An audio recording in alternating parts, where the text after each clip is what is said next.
Assalamualaikum warahmatullahi wabarakatuh. Kami dari kelompok 9, saya Ania Sulisa Logis Dan saya Naisha Widadi Akti yang akan mempresentasikan tugas kami, yaitu istimewa hukum. Baiklah, di sini saya sebagai pemateri pertama akan membahas tentang pengertian istibat hukum. Pengertian istibat hukum. Istibat adalah proses intelektual dalam hukum Islam saat hukum atau ketentuan hukum ditarik dan diturunkan dari sumber-sumber tertentu. Ini adalah bagian integral dari hukum Islam yang memungkinkan interpretasi dan aplikasi hukum agama dalam kehidupan sehari-hari.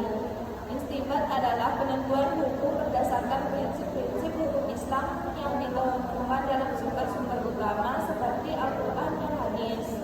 Istibat melibatkan analisis mendalam terhadap teks-teks suci dan pemahaman tentang prinsip yang ada di dalamnya. Yang kedua, fungsi istibat hukum. Fungsi utama dari istibat adalah untuk memberikan panduan hukum yang sesuai dengan prinsip-prinsip agama Islam. Proses istibat hukum memungkinkan pemahaman yang lebih dalam tentang ajaran Islam dan memungkinkan hukum agama untuk menjadi relevan dalam berbagai konteks sosial. Dan ada beberapa fungsi utama dari istibat hukum adalah yang pertama, menyediakan panduan hukum. Istibat hukum memungkinkan para ulama dan cendekiawan untuk mengambil prinsip-prinsip agama dan menerapkan dalam khusus konkret.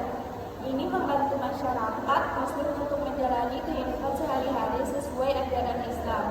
Yang kedua, menyesuaikan dalam perubahan zaman.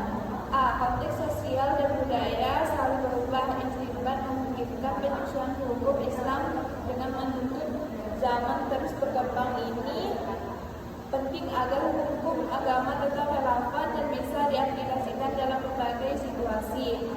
Yang kedua, istibat berperan dalam mengatasi isu-isu kontemporer yang mungkin tak secara eksplisit diatur dalam sumber-sumber utama hukum Islam. Dengan metode istibat, ulama dapat menghasilkan fatwa atau panduan hukum untuk masalah-masalah yang baru muncul. Metode istibat hukum. Proses istibat melibatkan beberapa metode yang digunakan para ulama dan cendekiawan agama. Beberapa metode utama istibat hukum termasuk istibat hukum dari Al-Quran. Istibat dapat dilakukan dengan menafsirkan ayat-ayat Al-Quran dan menarik hukum-hukum yang terkandung di dalamnya. Kedua, istibat dari hadis. Hadis adalah sumber lain yang digunakan dalam proses istibat. Para ulama menganalisis hadis-hadis yang relevan untuk menemukan petunjuk hukum. Yang ketiga, istibat dari qiyas. Metode ini melibatkan perbandingan situasi baru dengan situasi yang telah diatur dalam sumber-sumber utama. Istibat dari ijma. Ijma adalah konsensus ulama tentang suatu masalah tertentu yang dapat digunakan sebagai dasar untuk istibat. Yang kelima, istibat dari maslahah mursalah. Prinsip ini memungkinkan ulama untuk menarik hukum berdasarkan pertimbangan kepentingan umum. Baiklah, selanjutnya saya serahkan kepada Alia Samsonautis.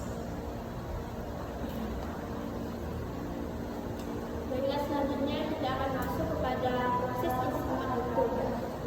Yang pertama yaitu kita harus mengetahui realistis atau masalahnya. Jadi seorang mujtahid itu memulai dengan memahami secara tepat masalah atau kejadian yang ingin dihukumi dari semua aspeknya, baik itu dalam ibadah, amalan atau lainnya. Yang kedua yaitu kita harus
faedahnya itu bahaya harus dihilangkan, menjaga jiwa termasuk tujuan syariah. Yang keempat, nah ini hukumnya, yaitu berarti hukumnya haram bagi yang menganggap bahayanya itu pasti.